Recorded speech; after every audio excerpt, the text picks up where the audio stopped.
নমস্কার বন্ধুরা, কৃষ্ণার রান্নাঘরে আপনাদের সবাইকে স্বাগত। আজকের দুপুরে রান্না হচ্ছে চিকেনের কারি। তো সবার প্রথমে চিকেনগুলোকে পিস পিস করে কেটে সেটাকে ম্যারিনেট করে নেব। তার জন্য দিতে হবে হচ্ছে পরিমাণ মতো নুন, পরিমাণ মতো লঙ্কার গুঁড়ো, পরিমাণ মতো হলুদ। হ্যাঁ, এই তো মা হলুদ দিয়ে দিয়েছে। তারপরে এটাকে ভালো করে একটু মেখে নিতে হবে পরিমাণ মতো তেল দিয়ে। তাহলেই ম্যারিনেশনের ফার্স্ট স্টেপটা কমপ্লিট হয়ে যাবে। ভালো করে মেখে নিতে হবে যাতে মশলাটা চারিদিকে মাংসের ঢুকে যায়। এবার এটাকে সাইডে রেখে দেবো আমি একটু।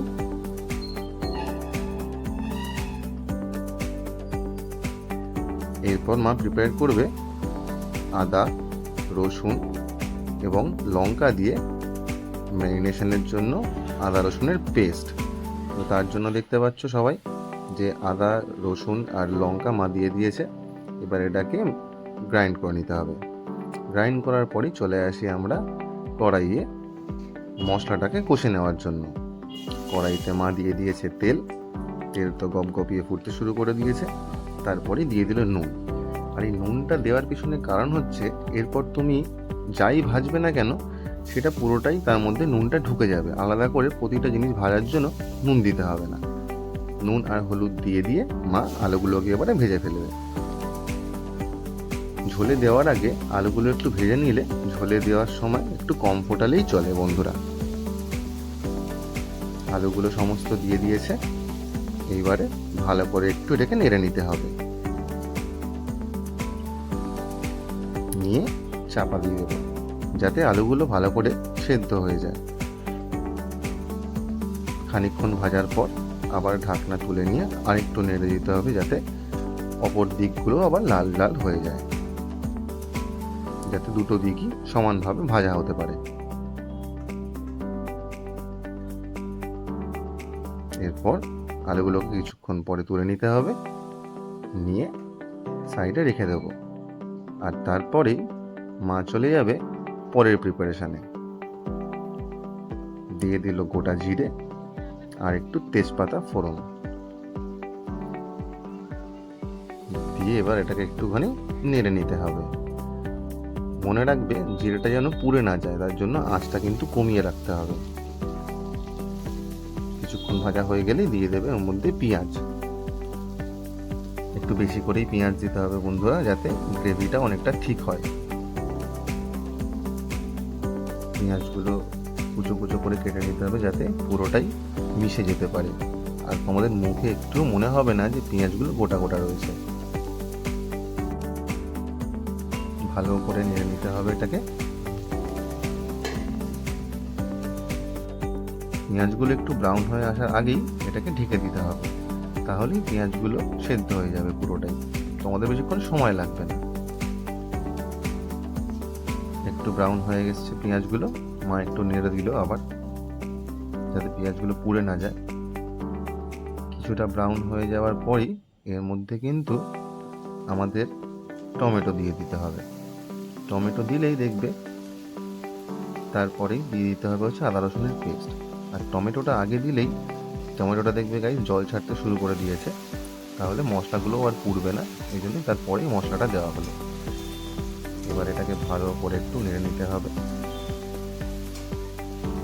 এটাকে এবার কিছুক্ষণ অল্প আঁচে কষতে থাকতে হবে, মশলাটা যাতে ভালো মতো রেডি হয়ে যায়।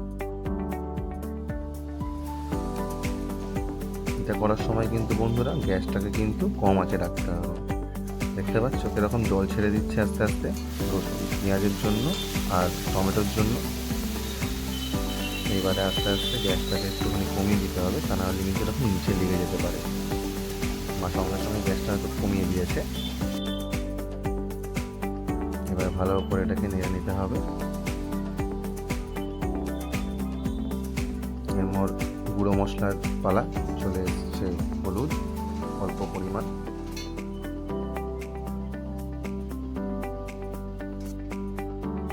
এরপরে দিতে হবে ভালো করে একটুখানি এটাকে মিশ্রণ মিশে গেলেই এর মধ্যে আমরা দিয়ে দেবো হচ্ছে আমাদের ম্যারিনেট করা চিকেনগুলো। দেখতে পাচ্ছ বন্ধুরা কীরকম, দেখে তো মনে হচ্ছে এমনি খাওয়া যাবে, কিন্তু এমনি খাওয়াটা একদমই উচিত হবে না, এটা আমাদের পেটের জন্য একদমই ক্ষতিকারক। তো এবার এটাকে একটুখানি ভালো মতো কষে নিতে হবে, অল্প আঁচে, মিডিয়াম ফ্লেমে রাখবে সবাই, তা না হলে কিন্তু মশলাগুলো কড়াইয়ের সাথে লেগে যেতে পারে। ভালো করে নেড়ে দেওয়ার পর এর মধ্যে দিয়ে দিতে হবে দই। দইটা দিয়ে এটাকে ভালো মতো নেড়ে নিতে হবে। চেষ্টা করবে তোমরা দইটাকে আগে ফেটিয়ে রাখার, তাহলে গ্রেভিটা ভালো হয়। দেখতে পাচ্ছ মিশে যাওয়ার পর দইটা কত সুন্দর লাগছে, চিকেনের কালারটাই অন্যরকম হয়ে গেছে। এবার এটাকে ভালো মতো নাড়তে থাকতে হবে কিছুক্ষণ। ফ্লেম কিন্তু এখনো মিডিয়াম আঁচেই রাখবো আমরা। ভালো মতো এটাকে নিয়ে নিতে হবে যাতে কোনো অংশ বাকি না থাকে আর কোনো অংশ নিচের দিকে লেগে না যায় কড়াইয়ের।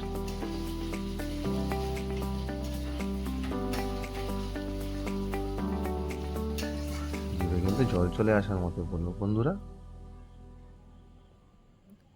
দেখেছো কি সুন্দর মাংসটা এবার জল ছেড়ে দিয়েছে আস্তে আস্তে, আর সমস্ত তেল নিজের এক্সট্রাক্ট করে দিয়েছে। মাংস কিন্তু অল্প তেলেই রান্না করা সম্ভব, কারণ মাংস নিজে থেকেই অনেকটা তেল ছেড়ে দেয়। তারপরে যেহেতু দই দেওয়া ছিল ওই জন্য মাংসটায় কিন্তু তেল কম দিলেই চলে, কারণ তাতেই পুরো মাংসটা সেদ্ধ হয়ে যাবে। আর মনে রাখবে বারে বারে কিন্তু ঢেকে দিয়ে সেটাকে রান্না করতে হবে। এরপরেই মা ভেজে তুলে রাখা আলুগুলোকে দিয়ে দিল। আলুটা তোমরা অপশনাল গাইস, যদি তোমরা দিতে চাও দিতে পারো, কেউ যদি পছন্দ নাও করো সে অ্যাভয়েড করতে পারো। বাঙালি বলে কথা, বাঙালির তো সব কিছুতেই আলু চলে, তাই মা আলুটা দিয়েই দিয়েছে এর মধ্যে।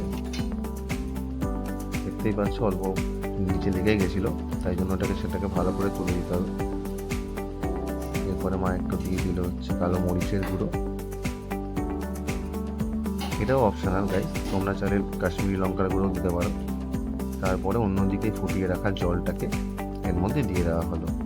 জলটাকে ফুটিয়ে রাখার একটাই কারণ বন্ধুরা, জলটা ফুটিয়ে আগে থেকে রাখলে তাহলে মশলাটার সাথে ভালো মতো ব্লেন্ড করবে এবং টেস্টটা আপনাদের একদমই ফিকে লাগবে না বা বেস্বাদ লাগবে না। যদি একদমই ঠান্ডা জল তোমরা দিয়ে দাও তাহলে সেই জলটাকে আগে গরম হতে হবে, তারপর সেই মশলার সঙ্গে ব্লেন্ড হবে, তাতে টেস্টটারও অনেক ডিফারেন্স হবে। তো রেডি আমাদের আজকের চিকেন কারি। তো কেমন লাগলো তোমরা কমেন্ট বক্সে জানিও। নতুন কোনো রান্না দেখতে চাইলে সেটা কমেন্টে সাজেশন দিও, আর চ্যানেলটাকে ভালো লাগলে সাবস্ক্রাইব নিশ্চয়ই করে দেবে, আর তোমাদের সবার বন্ধুদের সাথে পরিবারের সাথে শেয়ার করতেও ভুলবে না। বাই।